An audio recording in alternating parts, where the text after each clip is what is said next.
Oi, gente, boa noite. Tô gravando esse vídeo aqui, né, essa videoaula para vocês, para falar um pouquinho sobre texto literário. O EducaPE, né, que é um canal que o governo do estado criou para gravar aulas no YouTube para vocês e para o ensino médio, as aulas são ao vivo na televisão. Nas duas aulas de português que foram gravadas, a professora, quer dizer, uma aula só, né, se eu não me engano, a professora falou justamente sobre texto literário. Aí uma aluna me perguntou se o assunto que eu daria era o mesmo que o dela. E sim, o assunto que eu estou dando é o mesmo que o dela. Só que ela começou por um lado, né, a professora do EducaPE começou por um lado e eu comecei por outro. Eu comecei falando para vocês sobre conto, o gênero conto. E ela começou, vamos dizer assim, bem da base mesmo, que é texto literário. Porque o conto faz parte do texto literário. Mas o que é texto literário? Quais são as características, né, do texto literário? Então, a gente vai ver isso agora. Eu nem disse, mas vocês já sabem, né, que eu sou professora Lívia, né? E estou gravando esse vídeo para vocês para explicar e tentar tirar qualquer dúvida. Bom, o que é gênero literário? É um texto que vai possuir uma função estética. Deixa eu pegar uma canetinha aqui para marcar para vocês. Então, o texto literário ele vai ter uma função estética, ou seja, ele vai se preocupar mais com a forma que ele vai se apresentar. O principal objetivo do texto literário vai ser o entretenimento do leitor.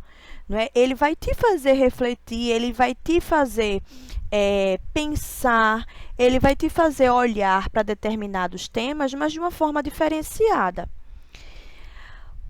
O texto literário ele vai recorrer à função poética e emotiva. O texto literário, como ele vai se preocupar com essa estética, ele vai fazer isso de uma forma poética. Ele vai fazer isso utilizando uma linguagem mais emotiva, uma coisa mais sentimental, mais ligada para os sentimentos do escritor, do autor daquele texto, tá certo?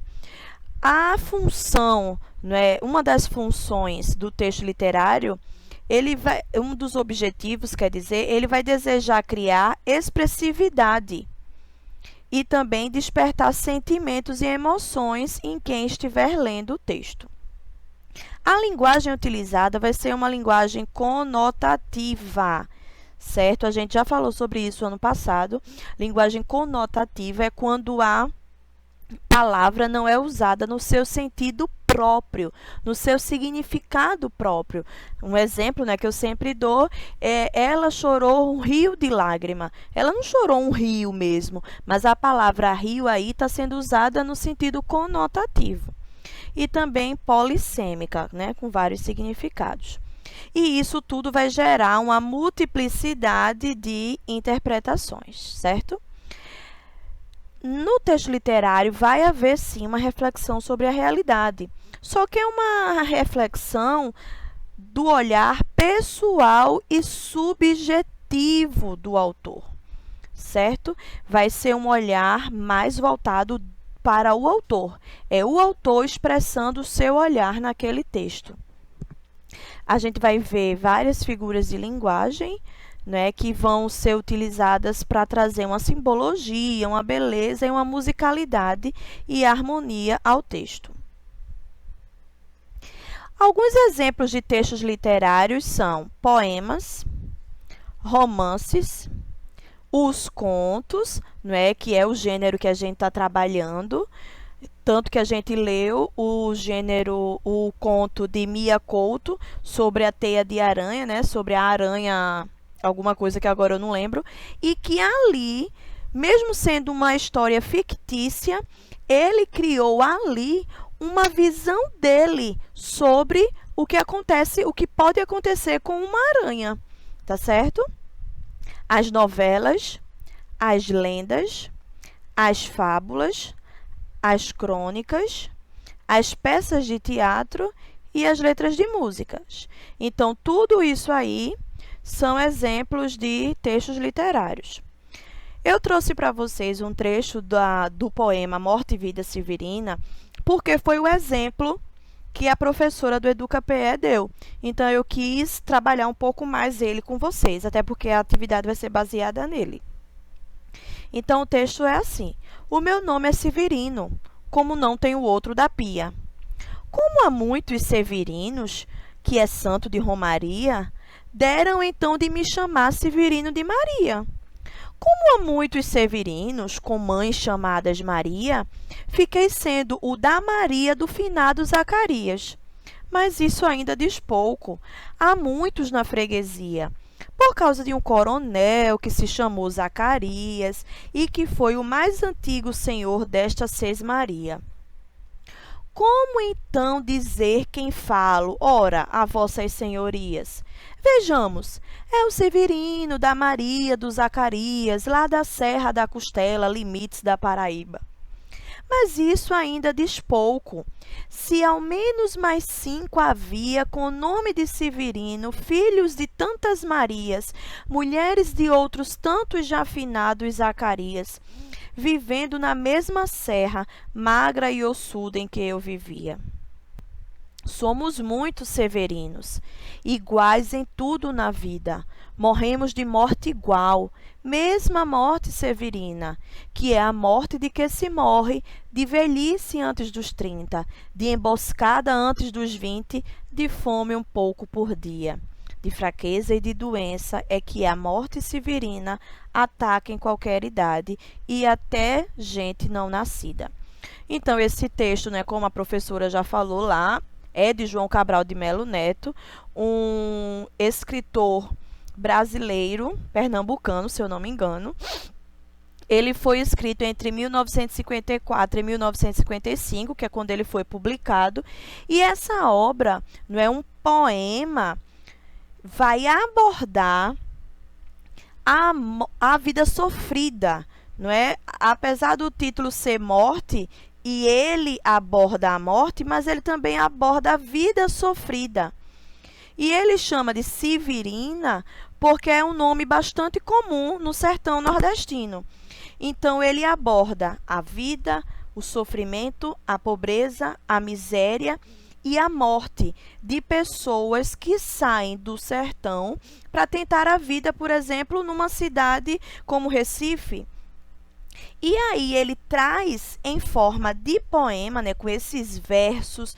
Aí está a parte estética, os versos, as estrofes, a rima das palavras, a musicalidade que há nessas palavras.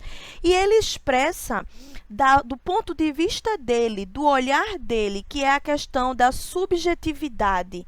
Não é isso? Ele vai expressar do ponto de vista dele essa vida sofrida, que para ele é uma vida que se morre de velhice antes dos 30. Não é devido ao sofrimento, devido ao trabalho exaustivo.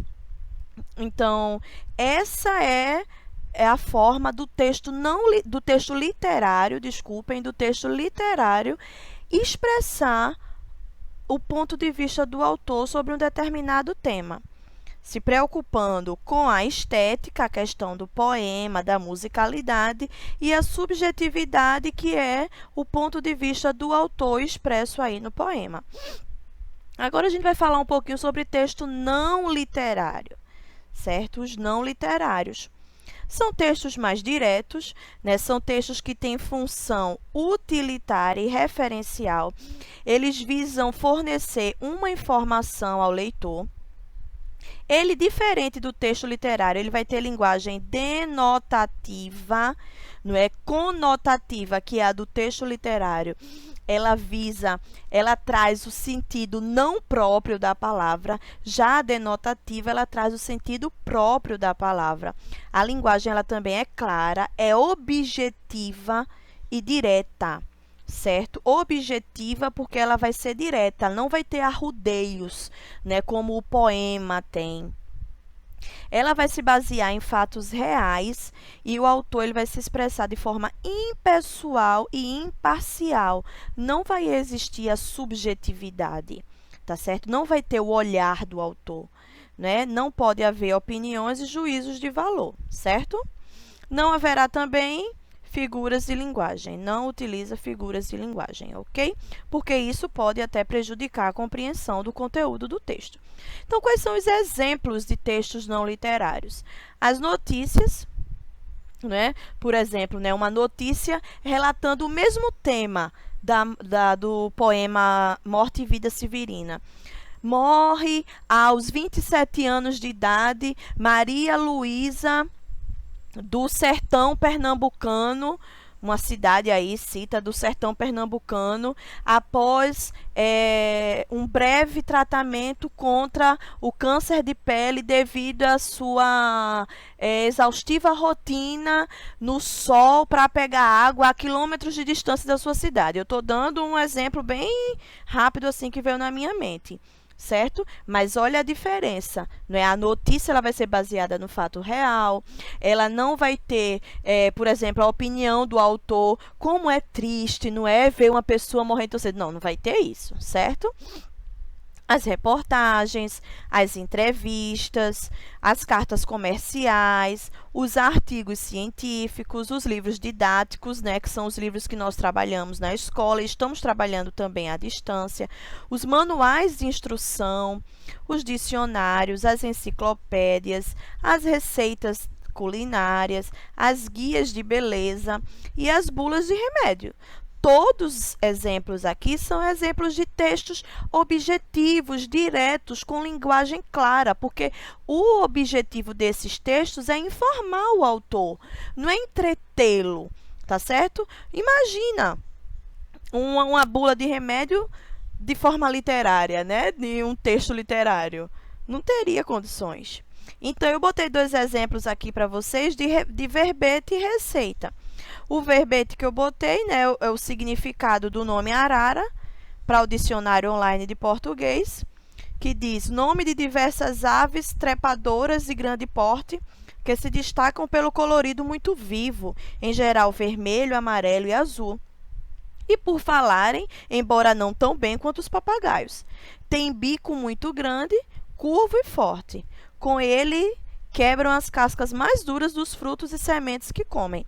Aí o outro exemplo, né, que vem muito a calhar para uma situação como essa, uma receita de brigadeiro. Olha só, depois que fez a tarefinha, faz aquele brigadeiro e se joga na cama, no sofá para assistir aquele filme, aquela série ou aquela live, né, que está rolando agora mesmo, Sandy Júnior, comendo um brigadeirozinho. Em uma panela funda, junte o leite condensado, ó, bem direto, a manteiga e o chocolate em pó.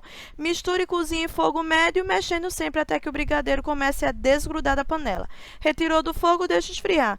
Quem tiver paciência, né, faz as bolinhas lá com a mão passando a mão no chocolate granulado. Faz pequenas bolinhas com a mão e vai passando a massa no chocolate granulado. Bom, quem não tem paciência, feito eu, come logo, mete a colher e come, né?